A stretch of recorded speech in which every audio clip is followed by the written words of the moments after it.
Hey crew, it's Coach Josh here with Garage Gang Gyms, and today we're in the kitchen and we're cooking one of my favorite recipes because it involves steak and noodles. It's just a quick beef stir-fry chow mein. So I'm going to be taking you through all of the steps. I'm going to be cooking it for you and showing you at the end. If you want to see all these ingredients, just look down at the description below. All of the ingredients are there. And if you don't want to listen to me talk and you just want to follow the recipe, all of the steps are there as well. So what I want to do with these videos is not only showcase some of my favorite recipes, but also teach you how to modify them a little bit for your own needs, as well as teach you other things about nutrition, maybe even keeping you safe in the kitchen. Forgot to tell you, I already have my water boiling, or at least warming up on the stovetop, and I've already got my noodles already pre-measured. So when that's going off, I'll just stop. I'm just going to add this in. This is going to take about 12 to 15 minutes, which should give me plenty of time to be able to finish preparing everything and get stuff cooking. The noodles are done first, so what? It's a lot better to have the noodles done first than waiting on the noodles, as all of the other ingredients kind of just simmer or sit there. It can get kind of mushy and kind of gross. So let's start off with our first step. So it does say cut your steak into strips. Now I'm not actually using tenderloin today. I'm just going to use sirloin today because I prefer sirloin. If you want a more tender meat, great, go with tenderloin. I'm just going with the top sirloin today. But what I'm actually going to do is, because I know this goes into the skillet first, I'm going to do my ginger and my garlic. So let's start there. So ginger wise, I just grab a piece of ginger and nice and easy, I'm just going to shave it. Now, as you can see, the ginger is kind of stringy. And interestingly enough, if you've never had ginger before, it smells so harsh. But when it's actually in your foods, you're barely going to even taste it. And it can be great for your immune system. So it's something we want to add. And most stir-fry type recipes, they're going to have some sort of a ginger. So what I'm doing is I'm just shaving all this stuff into this container so that you don't have to see me opening and closing my garbage all the time. And it's just going to keep the mess just a little bit nicer as we go. So I've got my ginger somewhat peeled. Our goal here is to get a tablespoon, so we're just going to grind some away. It's actually a lot more than you think to get a tablespoon, so we're going to go kind of fast here. Again, I just broke this off of a really large piece, which is why it's so stringy. Yours might not be nearly this stringy. Going fast. Okay.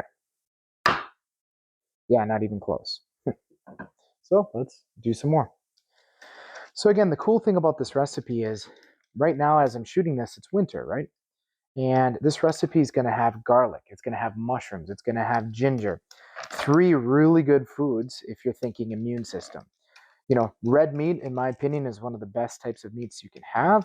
Not only are you getting a lot of B vitamins, of course, but there's just some stuff in red meat that you can't get elsewhere, or at least in the same quantity. And for me, getting creatine is a really big deal. You get a lot more in red meat than, chicken breast. And, I like getting zinc from my food instead of always supplementing. And a lot of people, they'll do like a ginger tea. They'll do something like a kombucha that has ginger in it. Ginger lemon is typically what it is. And boy, that can be really harsh. So adding ginger into your life can be a lot easier than having to choke down one of those ginger lemons. All right, let's see where we're at. Okay, again, nowhere close. So I'm just going to cut to me having my ginger grated. Okay, so I have my tablespoon of ginger, and I just have a little serving dish here that I'm going to put it in along with the garlic as well. That way, because I know I have to put the ginger and the garlic in with the oil first, let that cook a little bit before I put the steak in. So I'm just trying to keep everything separate so that I can follow the steps as I have them written. All right, let's get onto the garlic. So it's always a good idea to try to clean a few things along the way. I know I like to have a clean station. I know my wife likes it when I have a clean station because it also means it's less that she has to clean. Nice thing about a wood cutting board is everything just kind of glides off so that you can move on. Okay, let's do garlic next. So garlic, what I like to do is I like to chop it on one side, chop it on the other. Still a little nervous about my new knife. It's a very sharp knife.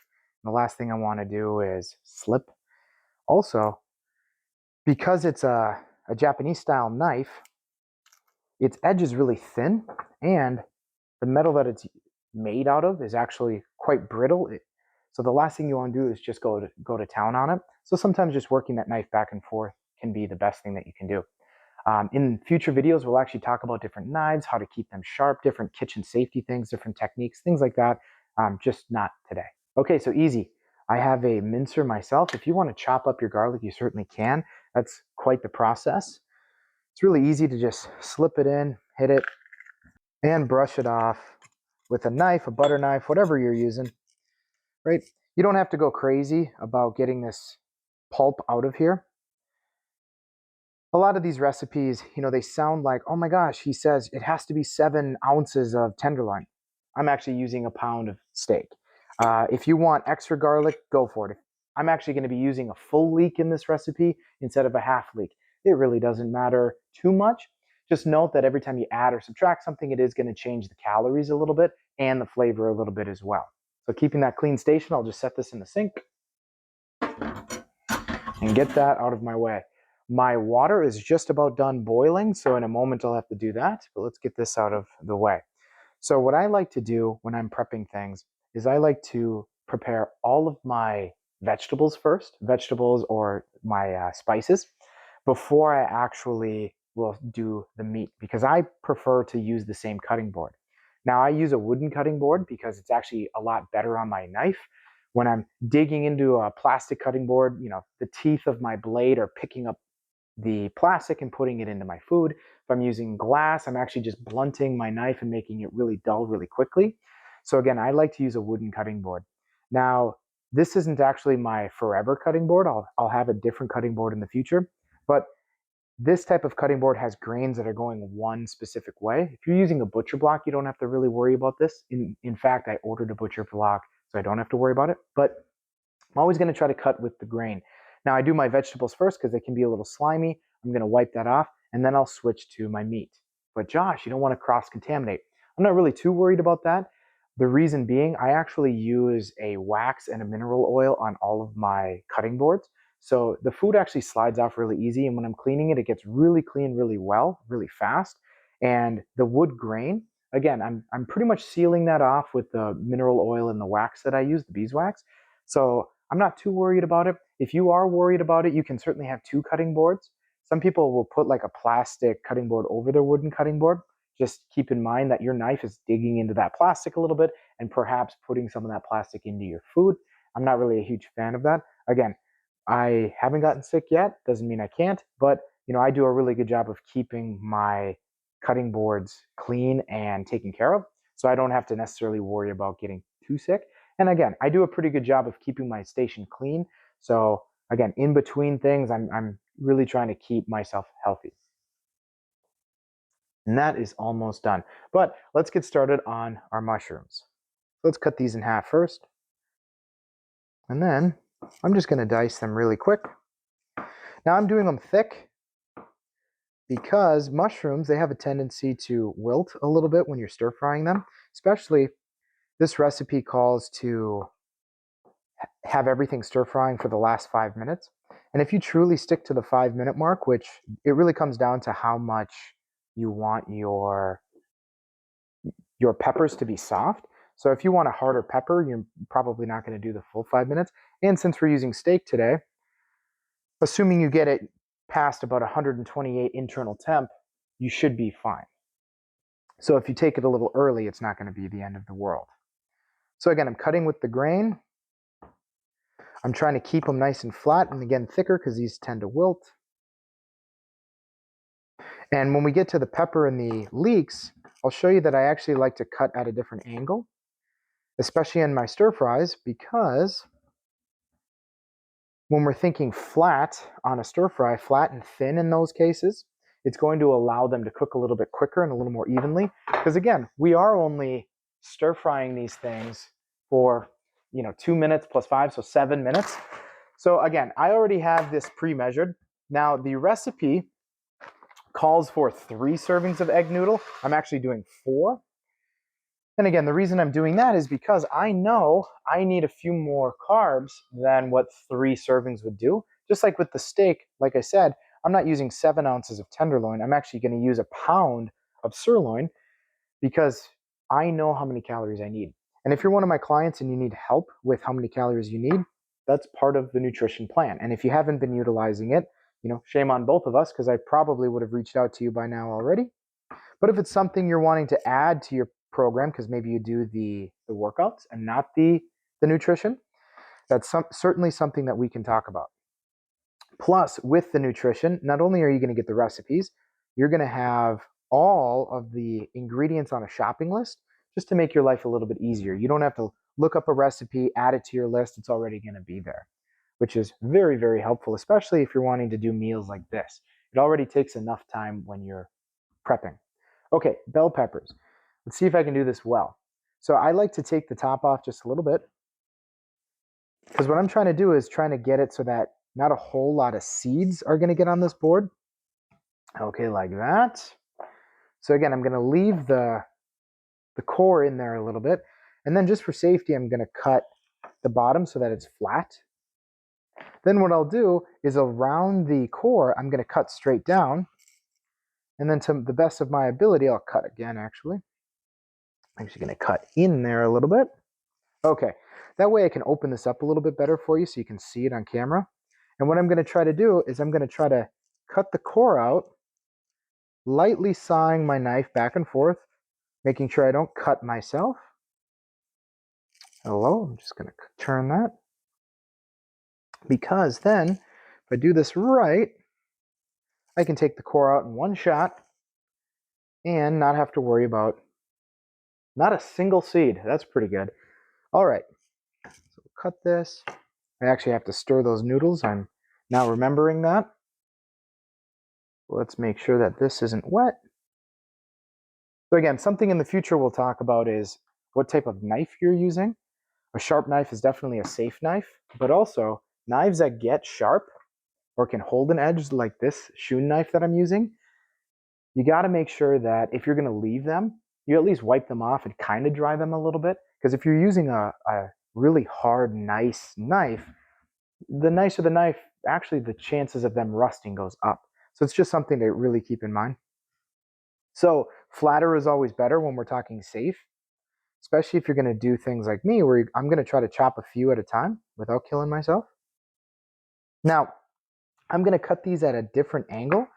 I'm going to cut them at a little bit of a 45-degree angle. And again, I like a pepper that's a little bit more firm instead of mushy, so I'm going to cut them a little bit thicker. But again, by cutting them at this angle, it's going to open up a little bit more surface area for when it's actually frying. Because again, these are only going to fry for a few minutes. Throw those in there. So they're only going to fry for a few minutes. So we want to make sure that they get to a good temperature and a good texture. And again, by actually cutting them at an angle, we're going to start changing different textures in our mouth when we're eating. Because if everything tastes or in our mouth feels like a mushroom, that kind of gets gross if everything is wilted, right? So having peppers in there like this, it's going to make sure that there's still a little bit of hardness to it, I guess is how I describe it. So again, I'm cutting it at a bit of an angle. Yeah. Actually, I'm going to take the bottom back out because I'm actually going to use the bottom because I like peppers. Now, you don't have to use a red pepper. If you want to use a green pepper, a yellow pepper, no pepper at all. If you want to use jalapenos because you like that, great, go for it. You can certainly add to these. But again, it's all about trying to keep it simple for you guys. Cutting a few of these into some strips, some chunks. Again, I'm trying to vary up the textures. So every mouthful feels a little different. Otherwise, especially for me, because you're probably wondering, well, aren't you cooking this for your whole family? Actually, no.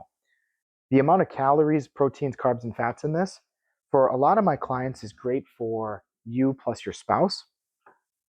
But for me, I'm using this as me plus me. And what I mean by that is I'm going to eat this for lunch here, but I'm also going to save it for later because instead of doing a snack, which I give plenty of recipes on snacks from apple cake to brownies and things like that, instead of doing those types of snacks, I just make enough that I can have basically the same meal 2 times in a row, right? That works in my life, that works in my schedule. All right. So the green onions we're actually going to just set to the side because those are going to go on totally last. Those are just a garnish at the top, or at the end rather. If you want to put them into your stir fry, it's not going to make it bad, but you definitely need to be cautious. So as you just saw, actually, a nice safety tip is when I was driving the knife, it got stuck. Now, what a lot of people are going to do is when it gets stuck, you're going to force it. If you force it, you have a chance, especially with a nice knife. Um, Nice knives are typically really hard. And the harder the knife, the more likely it is to chip, to be brittle, to get damaged when you wedge it like that. The last thing you want to do is break your knife in half. It's probably not going to happen with a shun knife like this, but still, it's something to keep in mind. You could chip the edge. If you chip the edge, it's going to make life a little bit more challenging. So what did I do? I got stuck. Instead of forcing it down, I rolled this leek. And by rolling the leek, the knife, because it's so sharp, it just kept cutting the leek. And it actually turned out really well without me having to risk driving it through. Now, breaking your knife aside, if I was down here and pivoted this knife and cut my hand, this is a very sharp knife and it's going to hurt big time. So I'm going to cut this leek in half like that. Oh, a little bit more. Josh, get your finger off the spine. Okay, before I leave this, again, I got to wipe it just to make sure it's not going to rust on me. This knife won't rust in 30 seconds. Some knives will, but it's just a good habit to get into. Okay, so I'm going to wash these quickly. I'm going to turn the sound down so you're not going to hear anything.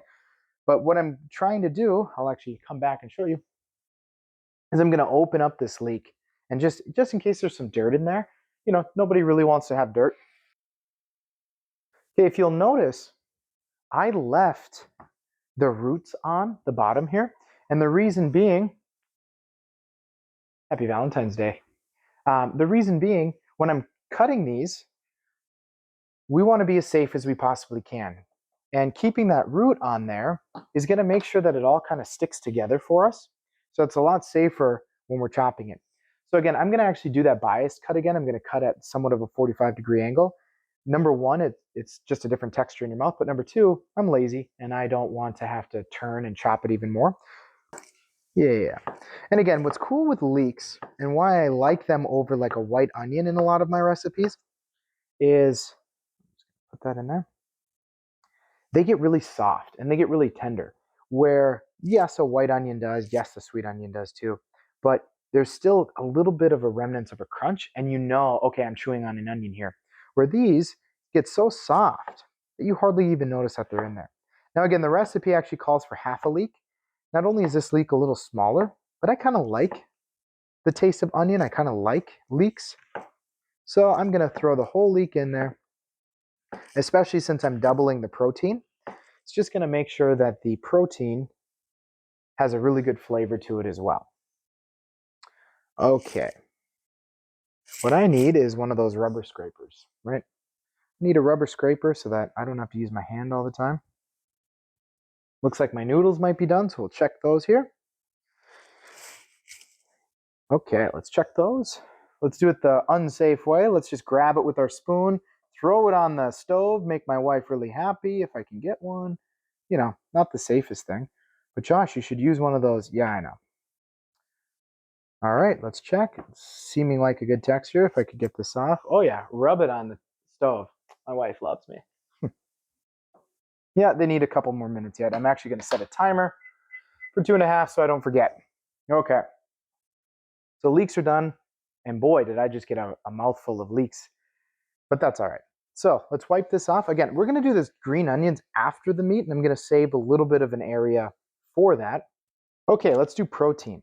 So if you'd notice, this whole time, the steak has been sitting out, getting more to room temperature, because I've found when I'm doing a stir fry, it's really important. It allows these steaks to actually cook a lot faster when they're at room temperature. If you just pulled this thing out of the fridge and it's nice and cold, the 2 minutes that I recommend, it's not going to be enough. And the longer especially in that final 5 minutes. The longer you're actually cooking it, again, you have to be considerate of your vegetables. If you cook your vegetables too long, it's going to be gross. Okay, so I'm just going to give this a quick check. I'm happy with the marbling that I see, but if you're looking at your steak and you're like, oh, this is gross, just cut that piece off a little bit. Just be real careful. Don't work towards yourself, even though that's what I'm doing right here. I feel pretty comfortable with my knife. So what I'm going to do is I'm actually going to cut this into about thirds because I'm thinking long strips. Again, I want to cook this somewhat quickly to try to preserve as much of the redness of this meat as I can. However, we do have to cut it thin enough so it cooks fast enough. Because it's a steak, you can kind of go back and forth a little bit. If it's ground hamburger, we want to cook it to 165, right? Kill off all the crap that would be in it. And the reason for that being is when they grind that meat, it's being exposed to the air. This steak is just a big chunk of meat. So inside of the steak, it hasn't really been exposed to air. But as soon as we cut it, it does. So when it comes to internal temperature, it's kind of up to you a little bit. I like to err more on the well done when it comes to a stir fry. Those are my noodles. I like to go towards more of the well done on stir fry just to make sure that it's fully cooked and that texture wise it's going to be okay. Did he just dump that in the sink? I have a strainer in there. Probably should have said that earlier. So let's wring these out a little bit. We'll let those cool. Now, I want a soft noodle, so I'm not actually going to rinse those. If I rinse those, it's actually going to stiffen up that noodle, and I'm not looking to do that. So again, let's cut this steak in 3 slices. Okay, like that. And then again, what I'm going to do is try to strip this out. I'm going to do some, chunks. This is why you have a sharp knife, guys, is it just flies through. So again, I'm cutting these 3/4 of an inch. This one's a little thick. 3/4 of an inch to try to preserve the whole quote unquote steak feeling. There, that's fine. That steak feeling. But again, it's thin enough that as a stir fry, it's going to cut or cook very quickly. I'm going to go. That's where the marbling is. I'm trying to preserve the marbling because again, I've accounted for the calories. So if I cut too much off, then I got to somehow figure out, well, how much fat did I cut off? How many calories do I get? How much almond butter? Not that you guys really need to be that specific. Honestly, if it were that hard, I couldn't do it, right? And that's always been my go-to phrase with people is, honestly, if nutrition were any harder than it is, there's no way I could do it. Because I'm not that smart. I'm not that motivated to find every calorie and make sure it's perfect. It's not really that complicated.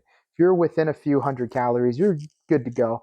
And day to day, with how much our body fluctuates water retention wise, it's so hard to know how many calories you have, which is why it's so crucial that you work with somebody, right? And that's why my clients love working with me is I'm not trying to eliminate things in your life. I'm trying to make sure that your life works for you, right? I'm not trying to make your whole life change because I said you needed to have 1,800 calories. You better skip your kid's recital because you need to, go eat. No, I like to keep things simple for people. And again, it's recipes like this. It's working with you. It's making sure that it fits in your life. Okay, so with these green onions, again, depending upon how you like onions will determine how much you like.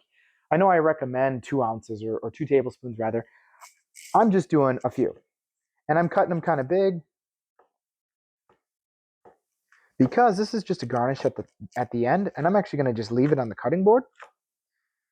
Now, when I get the oil warming up, the first thing I'm going to do, because I'm actually done using my knife, first thing I'm going to do is clean my knife. Because again, a nice knife is a safe knife, a sharp knife is also a safe knife, but a rusted knife is not. So we want to make sure we get that clean.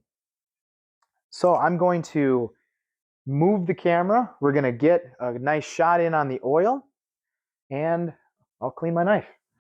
Okay, first step, I'm going to get my knife clean. So again, this is just me trying to keep my knife nice. When you buy a nice knife, if you choke at the cost of it, you're really going to choke when you see it rust. So I just threw a little dish soap on it. I'm literally just soap and water, hitting the blade back and forth a few times. I don't need to clean the handle because I didn't get it gross. I'm just cleaning the blade with a little soap and water, running some water on it real quick. And then from there, just gonna dry it immediately. That's it. That's the main portion of maintaining one of these knives. In the future, we'll talk about different mineral oils, things for your handles, other things like that outside of today's video. But again, proper knife care is never a bad thing. So let's get this oil going.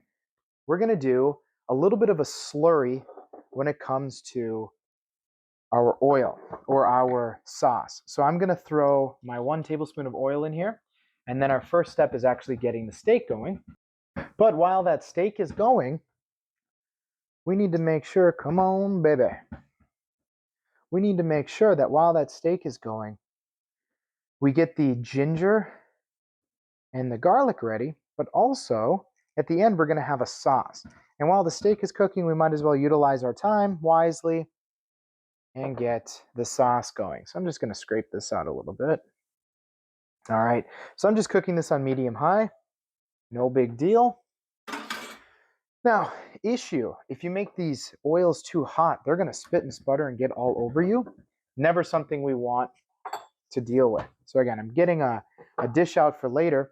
Once this oil heats up, we'll throw the steak on, and then in that time, I'll talk about what I'm doing with the soy sauce, the water, and that sort of a thing. So let's let this heat up. So again, funny, it's called the stir fry, but I'm actually going to use tongs because this will let me really control flipping things. Because oftentimes when we stir things, it keeps one side of the vegetable down, especially the vegetable, and that's only going to lead you to burning things. So let's get this in. Let's get this going. Again, so we're going to scatter that around a little bit.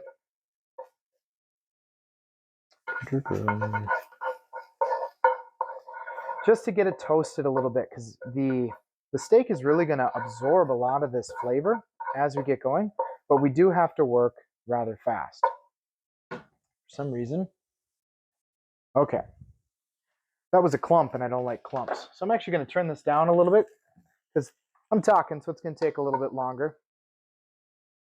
So we're going to throw the steak in there, and I'm lightly flattening them just a little bit so that they make full contact with the pan. If they're not making full contact, only part of the steak is going to get warm. Then you're going to be standing here forever waiting for it to cook. So again, I turned down the burner because I'm going to get long-winded while I'm talking to you. You can hear it sizzling, so I'm going to stand back just a little bit, not only for mic purposes, but let's be honest, I don't want to get burned, right? I almost lost my train of thought. Okay, like that. So again, while that's going, we're going to make our slurry over here. So we've got our tablespoon. We got 3 tablespoons soy sauce. Now what I'm doing is I'm listening for the steak. There's going to be an increase in pitch. And as soon as that pitch increases, that tells me that the one side of the steak is seared already. And I'm just starting to hear that happening. But I'm going to run over and get some water. So even though I'm off camera, I'm just quickly getting 2 tablespoons of water in here. And we have to move kind of quickly because this stuff is going to cook fast. Okay, so let's flip these already. Now keep in mind, once we get the vegetables in here, this steak is going to cook for another 5 minutes or so. Come on, baby, flip. And again, lightly putting pressure. I'm not squeezing it. This isn't that burger that you always screw up because you push down on it. You just want to lightly put a little pressure down on it. And again, I'm leaning away more for the quality of the audio because you could probably hear the sizzling. And we'll let that go. Now, White pepper. If you want to use the white pepper, cool. That's a pinch, right? You don't have to use the white pepper. You can certainly use black pepper. The nice thing about white pepper is it goes a long way. I'm just adding my pinch of sugar. If you don't have granulated sugar lying around, you should. But Josh, that's not healthy. A pinch isn't a big deal. And again, in life, I'm really big into making sure it fits into our life a little bit. So if you've got a little pinch of sugar around, that's no problem. Oh yeah, I'm making a real good mess now while I stir this up. That's right, that's what I wanted, is to get soy sauce all over my hand. Okay. Now I'm gonna flip these steaks one more time. It's been well over 2 minutes, but we got a nice brown edge on them. I'm gonna add the vegetables and let them cook a little bit while I start stirring. And then we'll add the oil at the end here. But again, I'm just doing vegetables first. This is why we keep things in its own dish. Let these go together. Yeah. Go like this. And all I'm trying to do is break up some of that sizzling sound, right? So if I move the meat on top a little bit, it's going to cut back on some of that sizzling sound, get some of that sesame oil into the vegetables. And I'm going to let this sit for a little bit before I add my sauce. You don't have to go the full 5 minutes. I'm just going to go a little while. The cool thing with the vegetables we're using is it doesn't really require a whole lot of cooking. And again, if you overcook these vegetables, it's going to be kind of gummy, okay? And again, I like a crisp feeling of freshness when I'm eating a stir fry especially. And it really complements the steak well. Because if you think about it, the ingredients we're using in the stir fry, the onions, the garlic, the red pepper, it's kind of like a steak topper, right? The same things that with the mushrooms too, that you'd put on a steak as a topper. That plus the noodles, now you have a stir fry. So again, I don't want to ruin my topper, but I do need to make sure that my steak is cooking. So just for fun, I'm going to pull out my trusty thermometer, which if you don't have one, you should always get one, just to kind of see where my temperature is at. 128 on that one. Okay, it's ready for the oil. It's ready to be almost done. 3 of them were at least 128. Oh yeah, that was smart, Josh. So I spilled all over my counter, but a little less soy sauce, I guess, won't kill me. In fact, it could be a better thing to get a little less soy in my life. Okay, I'm not too worried about a little bit of soy sauce here and there. I'm not too worried about some edamame once in a while. Why? Because there's plenty of other things that can kill you. So we're just going to stir fry this off a little bit. I'm waiting till it thickens just a little bit more. Now, normally I would be cooking with my fan on, like that. It's not too loud. I'm always concerned about the quality of sound and don't want a ton of background noise, which is also why I'm doing this video while my daughter is sleeping. And my dog, surprisingly, isn't right here. He's laying over there sleeping. So that's plenty cooked. Okay, let's throw the noodles in now. Now again, it's going to seem like it's a lot of noodles. And it is, because again, I'm making this food for 2 of me, right? I'm having a lunch right now. I'll have it as part of my snack later. And then I'll still have a full meal later this evening. We're actually doing one of the baked salmon recipes, which is really good. Normally when I would cook a salmon, I would use lemon. This one uses lime, and it's so surprisingly refreshing. It's so good. So again, I'm going to throw these noodles in. Now, we've already cooked these noodles fully, so I'm not going to let them cook very long. I'm just trying to kind of absorb some of the juices that are in there, let it all fry together, get some good flavors going, and then we will plate. Yeah, so again, I turned the burner down because I'm not trying to cook the noodles per se. Just trying to get them to absorb some of this flavor. Yeah, that looks great. Let that cook and simmer just a little bit, and then we will plate.